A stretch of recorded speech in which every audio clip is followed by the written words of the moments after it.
Olá, está começando mais um Shine Rede, a nossa segunda transmissão, segunda live sobre vários projetos que nós estamos comentando durante todo esse período. Hoje nós vamos falar sobre educação.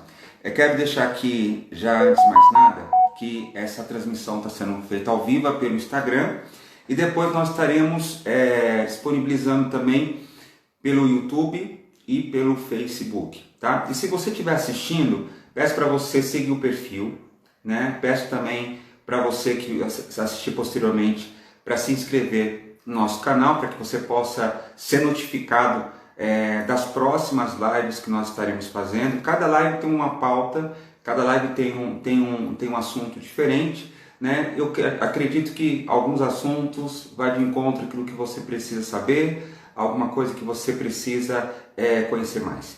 Nós estaremos hoje falando com a professora Patrícia, daqui a pouco eu vou chamar ela para nós começarmos a live, esperar entrar mais algumas pessoas e aí a gente já começa a fazer as nossas perguntas.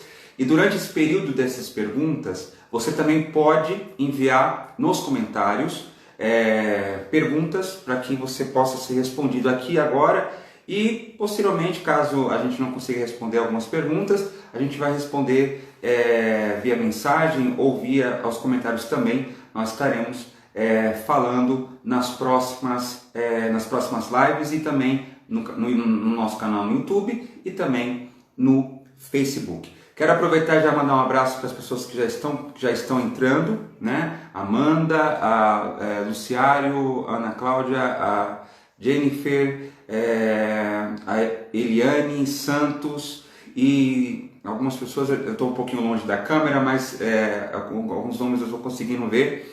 E esperar mais apenas um minuto e a gente já começa a nossa conversa.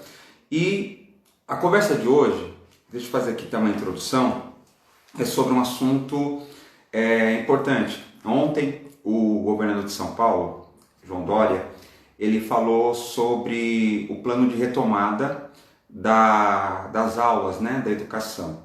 E muitas pessoas estão se questionando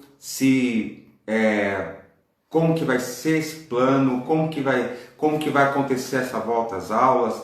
Algumas pessoas estão ainda um pouco receosas da maneira que está sendo conduzido isso, né? Nós vamos falar também um pouco sobre essa situação, porque a educação, entre tantas outras áreas, ela tem muitos desafios. Tanto agora, nesse período que ainda tem, né, a pandemia, e pós-pandemia, né? Muitos desafios a serem enfrentados.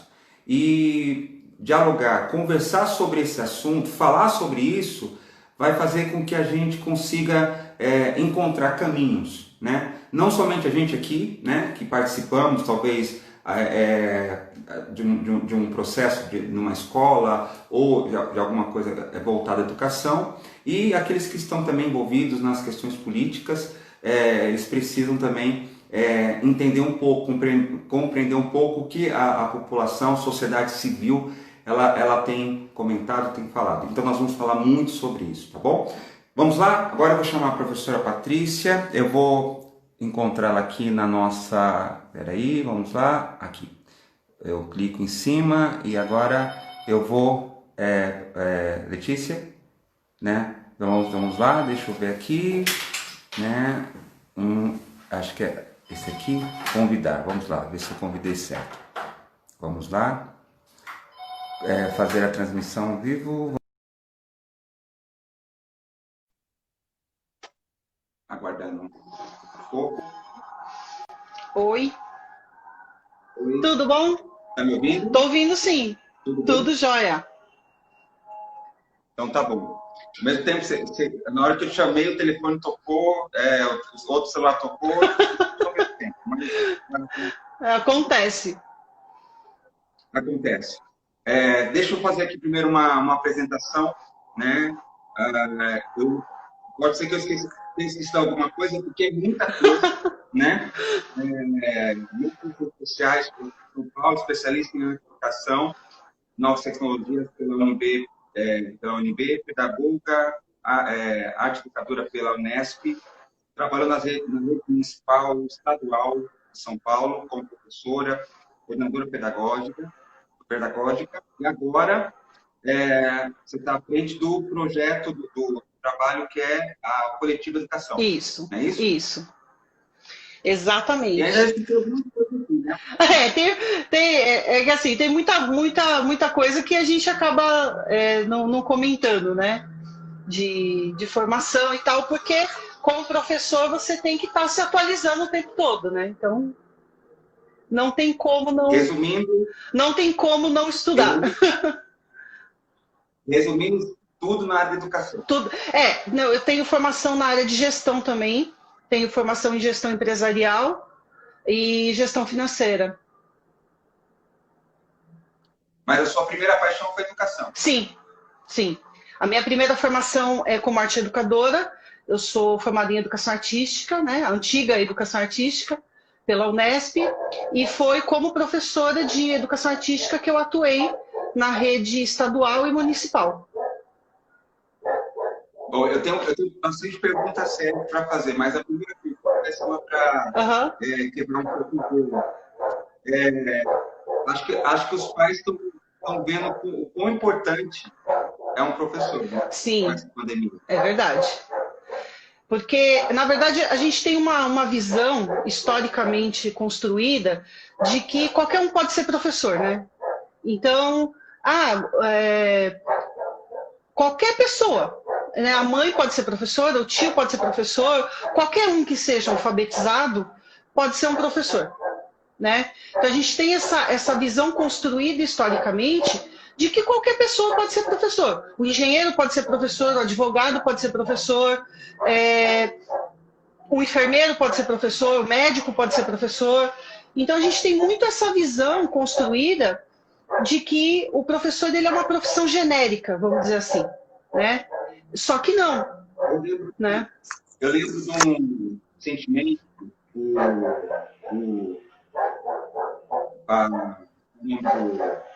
do perfil, tem um perfil aqui no Instagram, Quebrando Tabu. Sim. Eles compartilharam um áudio de uma criança falando que a mãe não conseguia ensinar como uma professora. Eu ouvi aquele áudio, eu comecei a chorar. Né? Assim, o relato que eu tenho, porque hoje eu trabalho com formação de professores, né? A Coletiva Educação ela trabalha prioritariamente com formação de professores e gestores escolares, e o relato que a gente tem visto dos nossos colegas professores e, né, que fazem as nossas formações e colegas que eu fui acumulando ao longo da minha vida, esse relato é muito comum. Por quê? Porque os pais, eles são especialistas naquilo que eles têm como profissão. Não importa se a profissão dele é qualificada, é mais qualificada ou menos qualificada, né? Ou se ele é especialista naquilo, ele não é um especialista em educação. Especialista em educação é o professor, é aquele que fez pedagogia, é aquele que fez licenciatura, né? Esses profissionais são os especialistas em educação, né? Os outros profissionais, o pai pode ser um médico, pode ser um advogado, pode ser um engenheiro, pode ser um astronauta, ele pode ser qualquer coisa, né? A mãe pode ser médica, enfermeira, pode ser uma dentista, pode ter a qualificação que for, né? Em outras áreas, mas ela não é especialista em educação, né? Para você ensinar uma criança, a gente tem uma disciplina na formação de professores que é a didática, né? Didática é algo que se aprende, didática é algo que se constrói, né? Então não é dom. É o outro mito que a gente tem na educação, né? Que ensinar é um dom, né? Não é um dom. Ensinar é uma construção de conhecimento. Ensinar é uma profissão. Ensinar tem técnica, né? Toda didática ela tem técnica. Por exemplo, eu sou professora... Não pode até existir, né? Mas sem um preparo, não é nada. Exato. Por exemplo, eu sou professora de artes. Eu tenho didática para ensinar artes. Coisas ligadas à arte, né? Ou a sociologia, que é a minha outra formação por conta do mestrado, né? Eu tenho didática para ensinar essas disciplinas. Agora, eu não sou professor de matemática, por exemplo. Eu não tenho didática, eu não tenho conhecimento específico para ensinar matemática. Então, eu não posso ser uma professora de matemática. Da mesma forma que um professor, sei lá, de língua portuguesa, não pode ser um professor de artes. E acontece muito, por quê? Porque são áreas correlatas, né? A arte é uma linguagem. E a língua portuguesa, a língua estrangeira, no caso o inglês ou espanhol, são disciplinas correlatas. Não é porque um professor ele é formado em letras que ele vai ser um bom professor de artes, né? Eu sou uma professora de artes, eu conheço de literatura, eu conheço de coisas ligadas à literatura, mas eu não vou ser uma boa professora de literatura porque eu não sou especialista em literatura. Então, a pandemia foi mostrando para as famílias essa importância mesmo, que o professor ele é um especialista em educação, né? Ele não é um sacerdote, né? O professor ele tem que se dedicar, ele tem que, né? Ele tem que, como é que fala? Se abnegar, né? Não, ele é um profissional tão qualificado quanto qualquer outro profissional de qualquer área, né? Então ele não é sacerdote, ele não tem dom e não é qualquer um que pode exercer a profissão dele. Mas vamos ser sinceros, no nosso país os professores fazem milagres. Assim, porque a gente está inserido dentro de uma estrutura que deprecia o professor, desvaloriza o professor e que não dá condições dessa escola se desenvolver também, né? Então, a gente tem problemas estruturais que a gente poderia ficar aqui horas e horas falando só dos problemas estruturais que a gente tem, né? Então, muitas vezes o professor, para conseguir trabalhar, ele precisa se desdobrar, ele às vezes precisa colocar dinheiro do bolso, ele precisa rodar uma atividade na casa dele, ele precisa fazer muitas coisas porque a estrutura da escola não permite, né? Não abraça, não abarca, não dá as condições para ele poder trabalhar, né? Sim. Vou fazer uma primeira pergunta. Na sua visão, na sua opinião, qual está sendo o maior desafio para a educação em geral durante essa pandemia? O maior desafio é conseguir se adaptar ao trabalho à distância, né? O trabalho à distância com os alunos e o trabalho à distância com as famílias, né? Então, esse tem sido o maior desafio. Por quê? Porque é um desafio tanto para a rede pública quanto para a rede particular, né? Hoje, a gente tem uma média aí de 25%, quase 30% das escolas são escolas particulares. Só que desses 25%, 30% de escolas particulares, você pode contar aí quase 90% são escolas de pequeno e médio porte, que não tem tanto recurso financeiro para estruturar um sistema de ensino à distância, né? O Estado, apesar de ter recurso, também não tem uma infraestrutura montada. Por quê? Porque a escola nunca foi pensada para esse sistema. A nossa escola ainda é uma escola do século XIX, né? A nossa escola ainda pensa educação, tanto a pública quanto a escola particular, em geral, ela pensa educação como aula presencial, né? Ela nunca pensou em metodologias ativas ou metodologias híbridas ou ensino à distância como parte integrante do seu cotidiano, né? A escola não pensou nisso, apesar de já ter trabalhos consistentes nessa área, tanto no ensino híbrido. No ensino híbrido é o quê? O ensino presencial, uma parte, e uma parte online. Plataformas de ensino à distância, metodologias para ensino à distância, trabalho colaborativo, uma série de outras metodologias que a gente chama de metodologias ativas, apesar de já ter trabalho extenso academicamente, já ter algumas escolas que já incorporaram esse tipo de ensino na sua prática, você pode colocar em 90 e tantos por cento das escolas nunca pensou nisso antes da pandemia. Então, esse tem sido o maior desafio. E assim, você acha que o Estado, em geral, ele se preparou mal, né, para enfrentar esse período de paralisação? Uhum. Porque a gente percebeu que eles bateram de cabeça diante sabiam que isso ia durar muito tempo. Uhum. E a gente percebe assim, que está todo mundo um pouco perdido ainda, o que vai fazer com o. Oi, Rony, cortou a sua pergunta. Assim, você acha que o Estado, em geral, ele se preparou mal para a questão da pandemia? Sim. Porque a gente percebe que ele está muito perdido no que ia fazer com a educação. Na verdade, a gente está mal preparado como um todo, né? A rede pública, ela nunca imaginou, na verdade, é a rede toda de ensino do Brasil. Ninguém nunca imaginou que ia acontecer uma situação de mudar completamente a forma de ensinar do dia para a noite.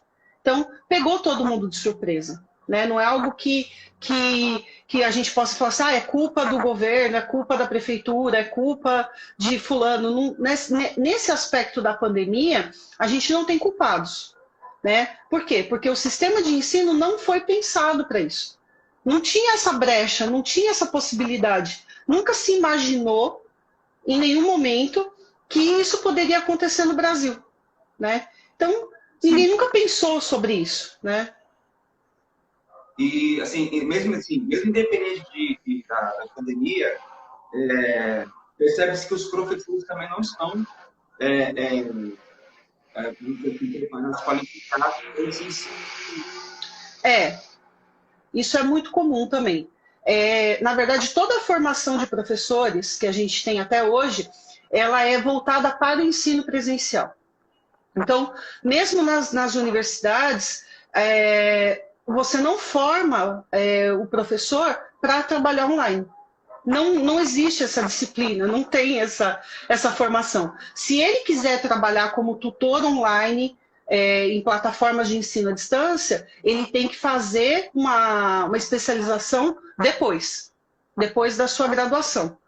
Mas também não é uma área muito procurada, é uma área também sucateada, né? Porque normalmente quem usa o sistema de tutoria online são as grandes universidades em geral, e aí dá uma sucateada, porque eles colocam muitas vezes profissionais pouco experientes, às vezes não é o professor da disciplina que acompanha a tutoria online, né? O tutor ele fica ali para pegar uma pergunta, para pegar uma questão, passar para o professor titular. Então, o professor acaba não conseguindo se especializar nessa área de uma maneira produtiva, né? Tem poucos cursos de formação também para ensino híbrido, para ensino à distância. Então, a gente tem muito pouca formação nessa área também. Assim, em um mundo tão tecnológico como o mundo está hoje, aprender isso é praticamente uma necessidade, né? Sim. Independente da pandemia. Independente da pandemia. A gente tem visto isso. É uma dicotomia que a gente tem na sala de aula, né? A gente tem uma sociedade altamente tecnológica, né? Nós, professores, utilizamos essa tecnologia no nosso cotidiano, os nossos alunos usam essa tecnologia no seu cotidiano e a gente não incorpora isso na sala de aula, né? E às vezes até a escola desestimula isso. Eu conheço muitos relatos de professores que falam assim, olha, para eu usar a sala de informática da minha escola, eu tenho que fazer um documento em 3 vias, protocolar na direção da escola, eu tenho que fazer um projeto, e esse projeto tem que ser aprovado, e para usar uma vez por semana a sala de informática, né? Não é nem para fazer nada online com os alunos, é para usar o recurso do computador. Por quê? Porque muitas escolas entendem que o professor, quando ele leva o aluno para a sala de informática, ele está matando aula. Se ele leva o aluno para assistir um vídeo, se ele faz um trabalho diferenciado com os alunos, utilizando recursos tecnológicos, ele está matando aula. É porque ele não está dando aula. Porque a aula acontece com giz, lousa e o professor falando. Tem muita gente na área da educação que pensa assim ainda até hoje, né? E é muito complicado você romper com essa visão, né? De que a sala de aula é o centro da formação do aluno. E não é, né? Eu estava nesse final de semana com a Manu, minha filha, né? E foi até engraçado. Nós fizemos aula, estudamos 4 horas no domingo, né? As lições que eu tinha que fazer. E aí, quando eu terminei as lições com ela, eu falei assim, eu quero te dar uma aula de você aprender a mexer no computador, mexer no Word. Aquilo para ela foi um prêmio, sabe? Sentar na frente do computador e poder mexer, e poder saber escrever um texto, escrever as palavras, né? E assim, eles pegam muito fácil, né? Eles têm a facilidade de aprender. E eu percebi, aí nunca teve aula com você na escola, eu estudo numa escola estadual. Eu perguntei, teve alguma aula? Ela falou, não. Tem crianças que têm dificuldade motora. Por exemplo, crianças com autismo, por exemplo, crianças que têm algum tipo de problema motor. Ela não vai conseguir escrever no caderno, ela não vai conseguir escrever. Tem algumas crianças que têm realmente um problema físico, motor. Mas essa criança consegue escrever no computador, porque ela reconhece as letras e ela consegue escrever com uma letra móvel, que a gente chama, né? Então, se o professor coloca a letra móvel e ela forma palavras, mas ela não tem essa coordenação motora fina para pegar o lápis e escrever, né? E o computador é um recurso que ajuda muito essas crianças, né? Crianças com, por exemplo, com deficiência visual, ela não vai escrever, mas ela pode usar o computador para escrever, né? Uma criança que tem algum tipo de deficiência que impeça que ela desenvolva essa coordenação motora fina, né? Mas o computador é um recurso que é utilizado, mas ele deveria ser utilizado e muitas vezes não é utilizado porque tem todo um entrave para que se use esse recurso dentro da sala de aula, né? Ontem o governador Dória falou sobre o plano de retomada das aulas presenciais. Vamos falar um pouco sobre isso? Para você, qual que é o maior temor diante desse plano de retomada dessa situação? Bom, o maior problema é a falta de infraestrutura para garantir as condições sanitárias da escola, né? A escola, em geral, não tem profissionais de limpeza, por exemplo. A gente começa daí. Você tem alguns profissionais de limpeza por escola, então você tem 2, 3 profissionais de limpeza, que fica num turno, fica no outro turno, né? Mas a quantidade de profissionais que tem não supre a necessidade que a gente tem hoje. Então, por exemplo, as escolas se adaptaram a ter um profissional de limpeza, porque ele vai lá, ele limpa as salas de aula de manhã, ele limpa os banheiros, aí ele vai limpar o pátio, aí ele vai limpar a secretaria, aí tem o intervalo, aí ele limpa o pátio para poder a outra turma ter o intervalo. Então, eles têm um cronograma de atividades que eles têm para fazer. Nessa nova situação que a gente tem da pandemia, você precisa higienizar esses espaços com uma frequência muito maior, né? Então, você tem que limpar banheiros com uma frequência muito maior, você tem que limpar mesa, cadeira, uma série de utensílios do dia a dia da escola que não estavam no cronograma desses profissionais, né? E não tem gente suficiente. As salas de aula são muito cheias. Exato. Aí vamos supor, mas cada aluno vai limpar a sua mesa. Quem garante que ele vai limpar a mesa? né? Você tem, vamos supor, 2 pessoas de limpeza para limpar uma escola com 11 salas de aula, com 15 salas de aula. Como é que essas profissionais vão dar conta de higienizar todas as salas e todos os ambientes da escola dentro de um curto espaço de tempo? Na troca de aula, quando termina o intervalo, começa o outro intervalo. Na troca de uma aula de educação física para outra aula, que elas vão ter que limpar pátio, vão ter que limpar os objetos que utilizaram na aula.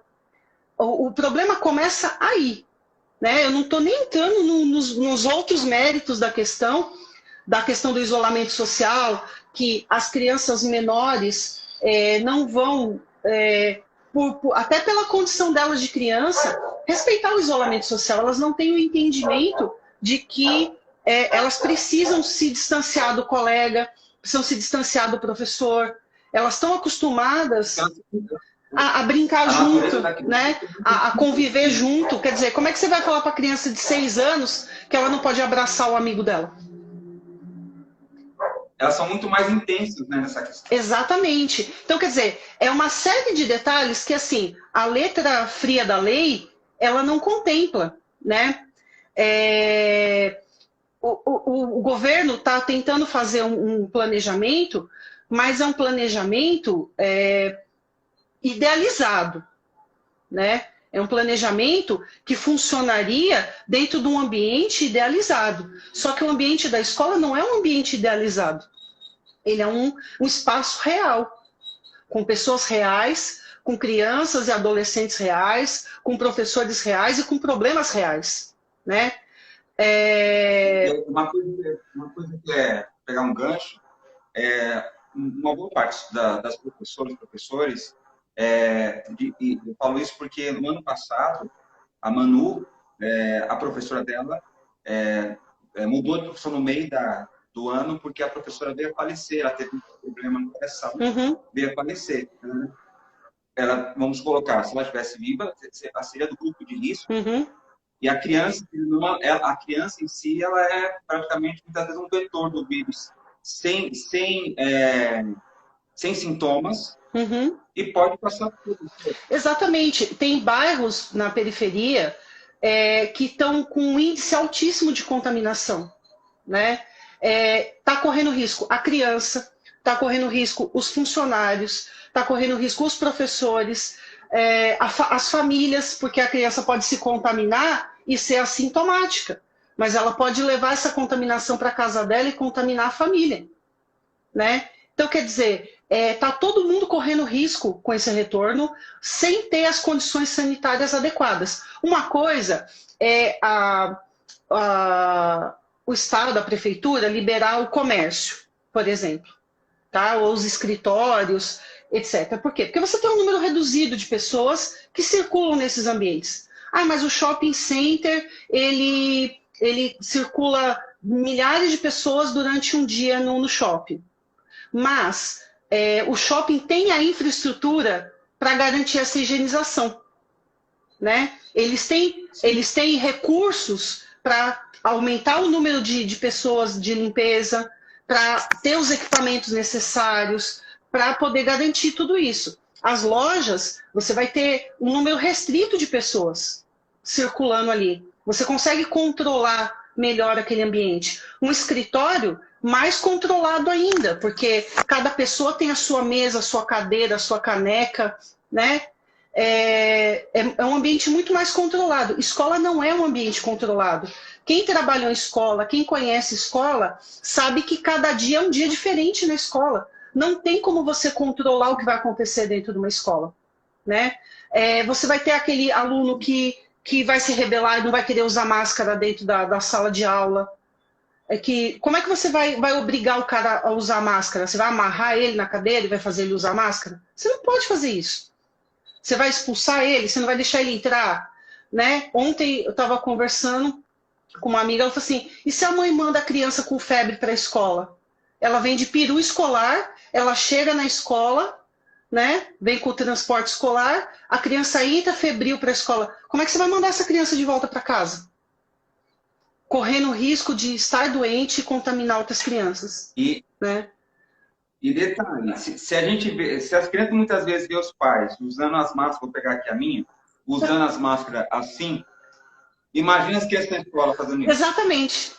Exatamente. E Né? vai ser um tal de fulano roubou a minha máscara, aí troca a máscara com o amiguinho. Quer dizer, são situações até, assim, inusitadas, mas que são reais e que o professor vai ter que lidar no dia a dia.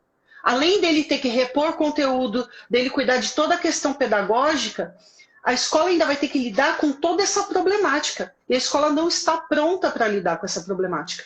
Nem a escola pública, nem a escola particular. Por quê? A escola particular ainda tem um problema maior. Falta recurso. A maioria das escolas particulares de pequeno porte não tem recurso para ampliar os quadros também de higienização, de limpeza, para cumprir todos esses protocolos nesse momento. Né? Elas precisam de um tempo para se adaptar também. Patrícia, por muitos anos você foi professora na rede pública e depois eu até vou fazer esse vídeo, vou fazer uma pílula para a gente pegar essa resposta em específico. Uhum. Eu queria fazer uma pergunta sobre a rede municipal. Uhum. Para você, qual que é o maior deficiência, o maior desafio da rede municipal hoje em São Paulo? O que você olha? O maior desafio da rede municipal? A rede municipal, ela tem uma infraestrutura melhor que a rede estadual. Tá? Ela tem uma infraestrutura em termos de prédio, de recursos, melhor que a rede estadual. Mas ela também tem grandes desafios, né? Porque ela abrange a educação infantil também. Né? A rede estadual ela abrange o ensino fundamental e o ensino médio. Né? A rede municipal ela abrange desde a educação infantil até o final do ensino fundamental. Então, eu vejo hoje que o maior desafio da rede municipal, para mim, enquanto formadora de professores, né, que trabalhei na rede, mas não estou na rede hoje, é o acesso à educação infantil. Tá? É bom ter uma colocação que a rede municipal teve uma melhora muito significativa. Sim. No mandato do Haddad.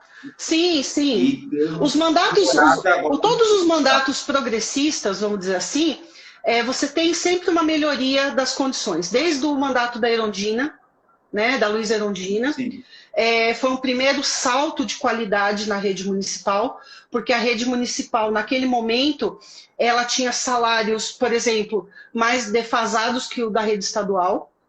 Né? Então, o professor do município ganhava menos que o professor da rede estadual, e hoje é o inverso. O professor da rede municipal ele tem um salário melhor do que o professor da rede estadual, por conta dessa implantação de um plano de carreira que começou na gestão Luísa Erundina.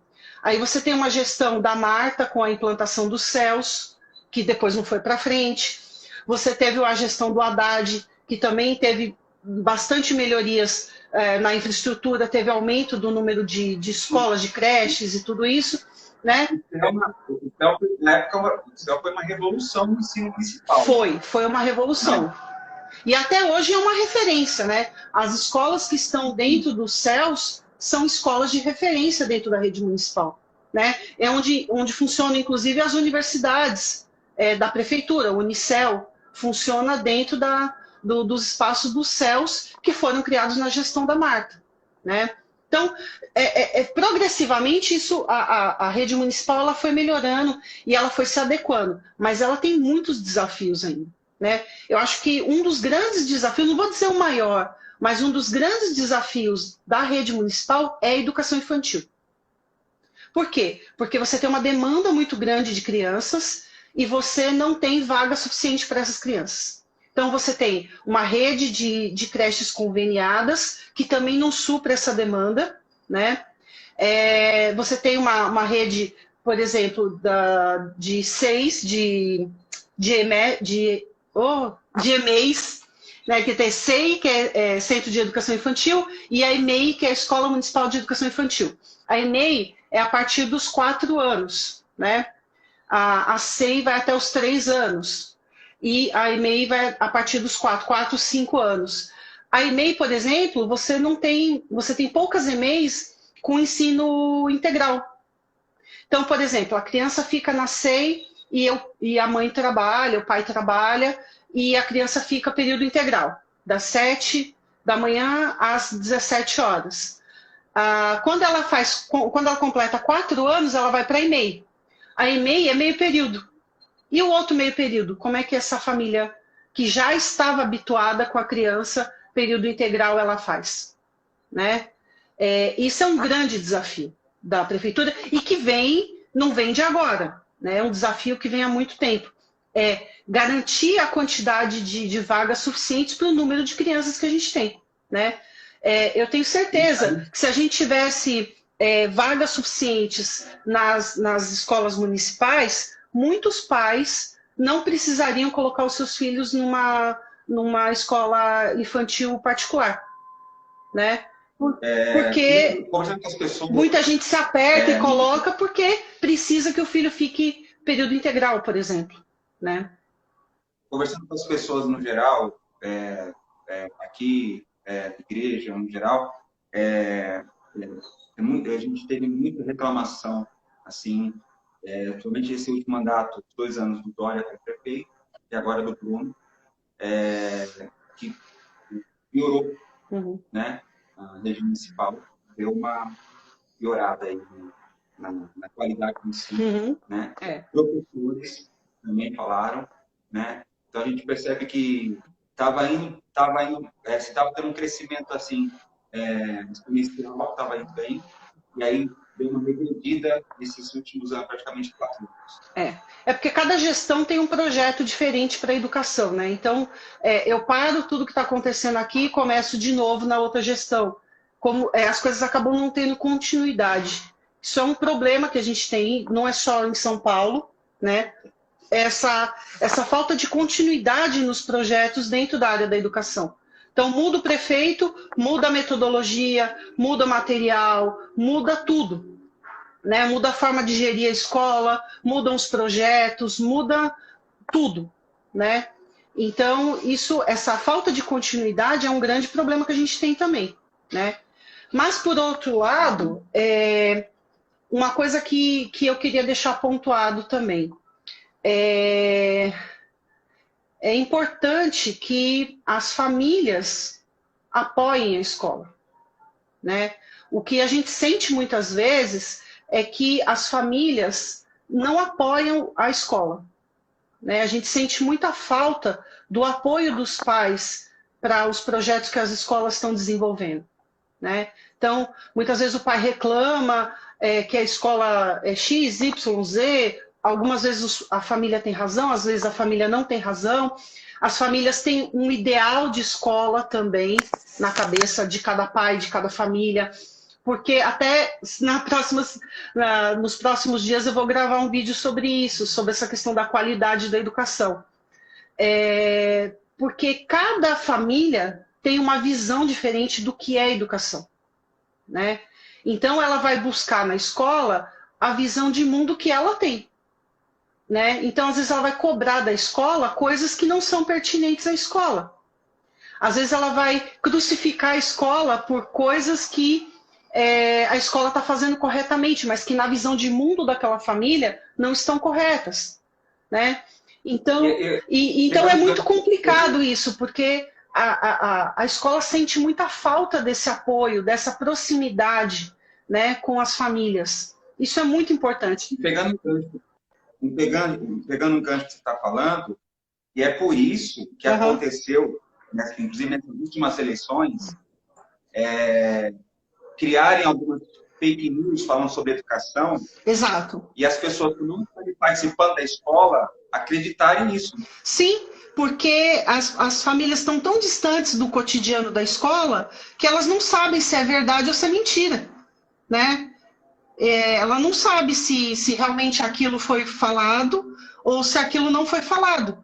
Porque qualquer pessoa que tem o bom senso e que conhece o mínimo do que é feito dentro de uma escola, sabia que todas aquelas fake news eram fake, eram mentiras. que estavam sendo É ditas. mais ou menos, seria mais ou menos assim. Foi lá, o Bolsonaro falou assim, tá distribuindo um livro que é o kit gay. Uhum. Se eu estou participando da escola, eu vou falar, peraí, eu estou lá, estou participando, eu não vi ninguém distribuindo esse livro. Exato. Meu filho nunca Só que chegou aí, em casa com um livro desse. Como é que está distribuindo? Né?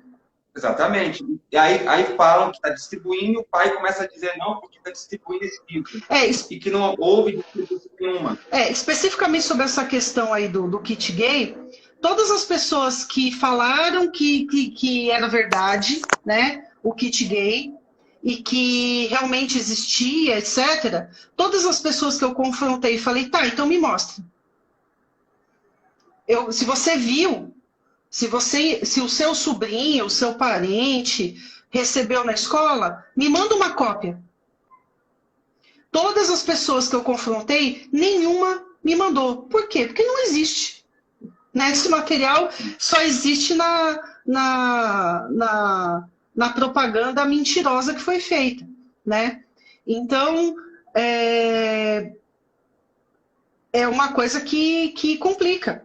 E aí fica uma ideologização da escola, a escola doutrina, a escola faz isso, a escola faz aquilo. Gente, entenda, a escola mal consegue cumprir o seu papel de ensinar. O professor mal tem tempo de conseguir fazer o que é da profissão dele. Por quê? Porque ele tem que lidar com um monte de variáveis dentro da sala de aula. Ele não chega na sala de aula, tá todo mundo sentado, com o caderninho aberto, né? Fofinho, não sei o quê. Não existe, sabe aquele da professora do carrossel? Né, lá do... Então, que a professora chegava na sala, escrevia na lousa, bonitinha, as crianças todas sentadas. Isso não existe.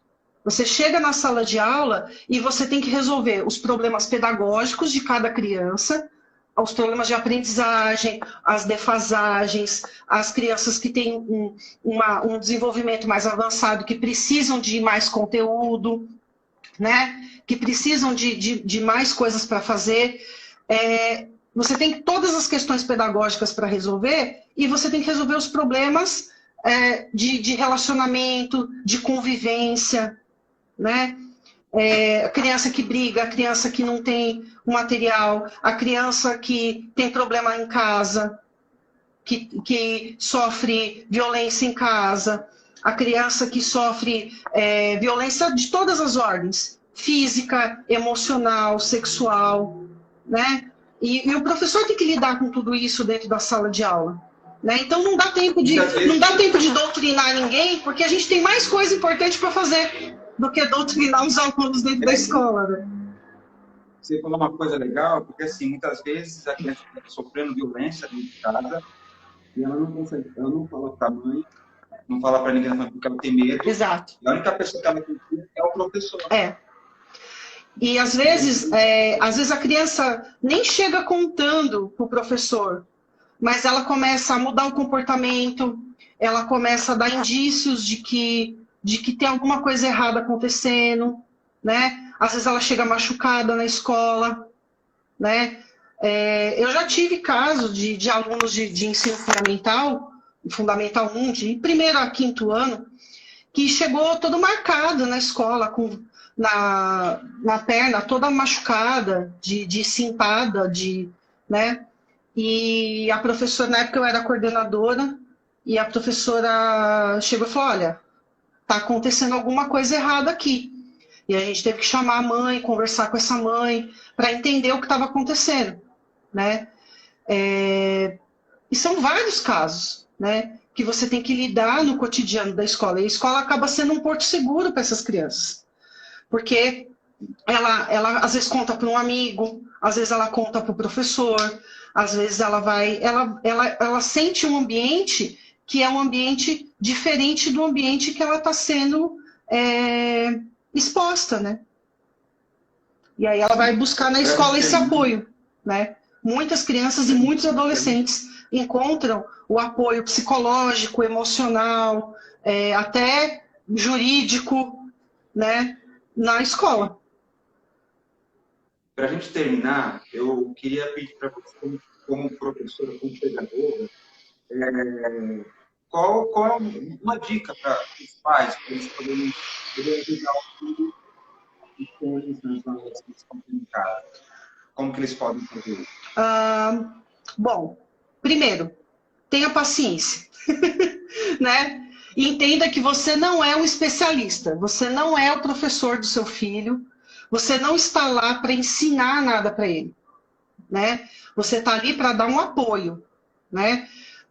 Olha, essa matéria eu não sei, então eu vou ter que procurar uma ajuda, a escola, procurar ajuda da escola, falar, olha, eu não tenho como apoiar meu filho nessa disciplina aqui, porque eu não tenho como ajudá-lo. E aí a escola, de repente, dá algum apoio para esse pai, buscar o apoio da escola, dialogar com essa escola, né? Uma das questões é esse diálogo com a escola, né? O segundo, tenha paciência, né? Você tem um filho, 2 filhos, 3 filhos, né? O professor tem 45 alunos na sala, né? Então, tenha paciência, né? Às vezes o seu filho vai te desafiar, né? Ele vai ficar cansado, ele vai ficar estressado, ele vai ficar enjoado de fazer aquilo.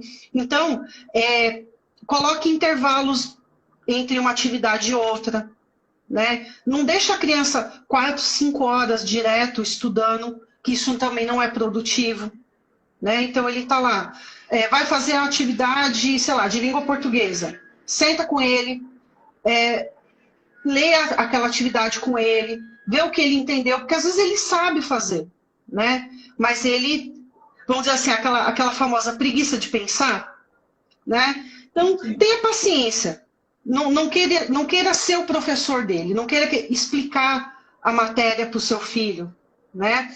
Porque o que o professor normalmente está mandando de atividade são atividades que eles já fizeram na escola. São atividades que o seu filho já conhece.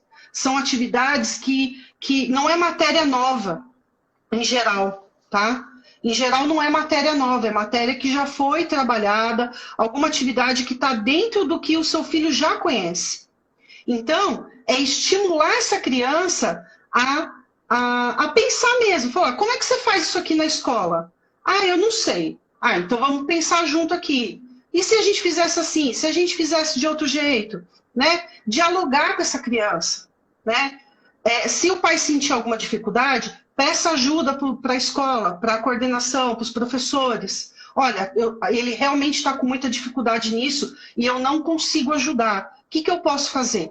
Aí o professor vai poder orientar, porque ele conhece a dificuldade daquela criança. Né? Então é difícil, por exemplo, para mim, falar uma coisa genérica.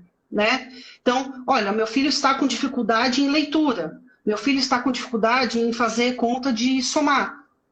Ele realmente não está entendendo. A gente já tentou fazer de várias formas diferentes. Eu já conversei com ele, já tentei puxar a atividade, mas ele não consegue.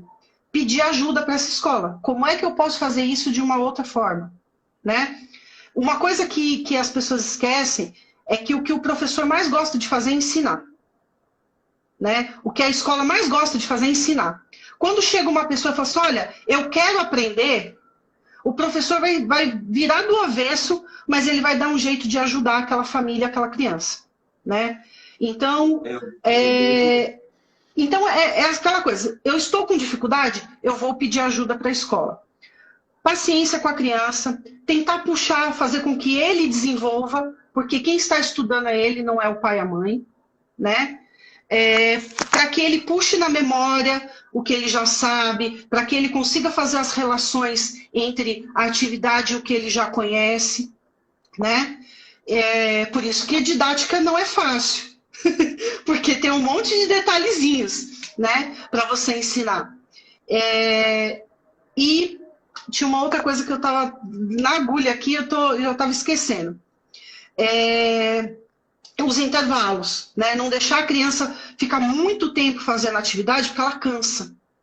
Né? Então, faz uma atividade, para um pouquinho. Vamos supor, ele estudou, sei lá, 40 minutos, fez uma atividade, dá um descanso, assiste um desenho, deixa ele brincar um pouco, volta para a atividade. Faz um cronograma. Eu fiz assim, Fazer um cronograma. Então, por exemplo, hoje nós vamos estudar, todo dia a gente vai estudar depois do café da manhã até, sei lá, 9h30. Das 9h30 a gente vai parar um pouquinho, quando for 10 e pouco a gente retoma, estuda mais um pouquinho, almoça, né? Divide essa atividade durante o dia, tem um cronograma, né? Rotina também é importante para as crianças, né? Então, vai estudar todo dia de manhã? É todo dia de manhã. Vai estudar todo dia de tarde? É todo dia de tarde. Para a criança poder entender também. A Manu, a gente fez isso. Domingo, a gente estudou 1 hora, aí parei e falei assim, agora eu vou cozinhar. Aí ela falou, posso te ajudar? Eu falei, pode. Uhum. Ela queria, deixando a minha para cozinhar, porque a criança gosta nesse mundo, né? Uhum. Para dar uma brincadeira. Cozinhamos, comemos, aí brinquei um pouquinho com ela de massinha e depois estudei mais 1 hora com ela. Né? Então deu esse intervalo, não ficou ali 2 horas, 3 horas no livro, sabe? Porque mesmo na escola, que eles ficam 4 horas, eles também têm períodos de intervalo, né? Então, ele não fica 4 horas direto, né? Então, só para retomar aqui, para a gente fechar. Rotina, tem uma rotina. Se o seu filho estuda de manhã, ele vai estudar de manhã. Se ele estuda à tarde, ele vai estudar à tarde. Tenha os horários certinhos que ele vai estudar. Para que ele também internalize que ele não está... ele não vai estudar o dia inteiro e também não é qualquer hora, né? Então, rotina. Tem uma rotina de estudos com as crianças. Segundo, períodos curtos, com intervalo, porque ele não está no ambiente da escola, ele está no ambiente de casa. Isso muda o emocional da criança. Terceira coisa, tenha paciência, né, com o seu filho, né? Não queira obrigar ele, brigar, sabe, ficar forçando uma situação. Deixa ele fazer as conexões dele, deixa ele pensar, estimule ele a ele conseguir desenvolver as suas próprias conexões para que o aprendizado dele seja efetivo. E se tiver dificuldade, muita dificuldade, procure a escola, né? Fale com a coordenação, fale com o professor do seu filho, com os professores, no caso, se for ensino fundamental 2, né? Que você tem várias disciplinas. Procure os professores, que o que mais o professor quer é ajudar o seu filho a se desenvolver e ajudar as famílias a atingir aí os seus objetivos. Tá certo. Foi escolhido o novo ministro de Educação, o Carlos Alberto da Silva. Uhum. Esperamos que melhore, A gente tem aquela esperança do tiririca, né? Pior que tá, não fica, né? Então a gente espera que não fique pior, né? Mas eu espero que ele faça uma boa gestão, né? Que realmente ele consiga... ele deu uma declaração falando que a gestão dele não vai ser ideológica, que ele está preocupado com as questões práticas do MEC e de resolver essas questões práticas, né, do dia a dia. Ele diz que vai abrir um diálogo com os secretários de educação. Isso é importante, né? Então, a gente vamos dizer assim, a gente, como eu falei, cada gestão muda tudo, né? Espero que ele consiga retomar algumas coisas que estavam sendo bem feitas no MEC e consiga fazer uma gestão coerente e responsável e que auxilie realmente os estados e municípios a desenvolver os seus programas de educação, né? Esperamos, né? Tomara que funcione, né? Bom, depois eu vou colocar aqui, eu vou depois editar o vídeo para colocar no YouTube e no Facebook. Vou colocar aqui o site da Coletiva Educação, para os professores que tiverem interesse, para educadores que querem informação, vão poder entrar, poder ver como funciona. O telefone vai no site, né? Semanalmente nós fazemos lives, né? A gente coloca muito conteúdo no nosso canal do YouTube. a gente está sempre colocando muito conteúdo nas nossas redes sociais para auxiliar na formação dos professores e os nossos cursos, né, que agora não são mais presenciais, agora vão ser todos online, né, por conta da pandemia. Esses vídeos são abertos para todos? Desculpa, Rony, não entendi a pergunta. Vídeos é aberto para todo mundo? Sim, tem alguns cursos que são bem específicos para professores, né? Mas tem alguns cursos que a gente pode abrir para o público. Então, por exemplo, algum curso de alfabetização, às vezes tem um pai que tenha interesse de melhorar, de conhecer um pouco mais sobre a alfabetização. É só conversar com a gente. Curso na área de inclusão, a gente tem bastante curso na área de inclusão. Às vezes tem alguns pais que também gostariam de participar. Apesar do conteúdo ser voltado para a formação de professores, tem muitos pais que gostariam de estar participando dos cursos para conhecer um pouco mais sobre essa realidade e saber como ajudar os seus filhos também. Então é só procurar a gente, né? Se for um curso que o conteúdo não seja específico, por exemplo, um curso de coordenação pedagógica, né? Então é difícil abrir vaga para os pais porque é um curso muito específico de formação. Mas tem algumas disciplinas que a gente consegue abrir vaga para os pais também. E esses vídeos estão no canal do coletivo, né? Isso, no canal do YouTube, a gente tem alguns conteúdos lá, a gente está fazendo uma série sobre a história da educação agora, uma série sobre os pensadores, né, os grandes pedagogos, né? Então, e fora o conteúdo que a gente coloca nas redes sociais também. No Facebook, no Instagram, né, a gente está sempre colocando conteúdo lá que vai agregar. Vou colocar depois aqui o canal também para o pessoal se inscrever no canal. Legal. Né? Que quando for para o YouTube vai dar para colocar tudo na legenda. Né? Então, por isso, agradeço. Eu que agradeço. Vamos marcar um outro vídeo para nós falarmos sobre um outro tema que eu quero conversar, que vai ser você, eu e o Wellington. Nós vamos conversar sobre racismo. Boa. Porque a gente tem muita história para falar sobre isso. Tem muito assunto e tem muita gente boa também para falar sobre isso, hein? Olha, daria uma live aí com umas 10 pessoas que só que eu conheço. Fazer uma mesa redonda, para debater essa questão. Aí nós vamos falar um pouco sobre isso. Eu agradeço pela sua participação e vou marcar uma outra oportunidade. Depois eu vou fazer algumas pílulas também desse vídeo para a gente mandar para alguns grupos específicos. Legal. Agradeço de coração mesmo e a gente espera que daqui para frente a gente possa ver algumas melhorias na educação que está precisando. Imagina, Rony, eu que agradeço e a gente espera que essa pandemia ensine algumas coisas para a gente, né? Que a escola precisa se reinventar, que o professor precisa se aperfeiçoar e que os pais precisam fazer parte da educação dos seus filhos. Acho que o maior ensinamento dessa pandemia para a escola tem sido isso. A escola precisa se reinventar, o professor precisa se aperfeiçoar e a família precisa fazer parte da educação dos seus filhos, né? Então, acho que se a gente aprender isso e levar isso para o novo normal da escola, eu acho que a gente vai ter um ganho muito grande no nosso sistema educacional daqui para frente.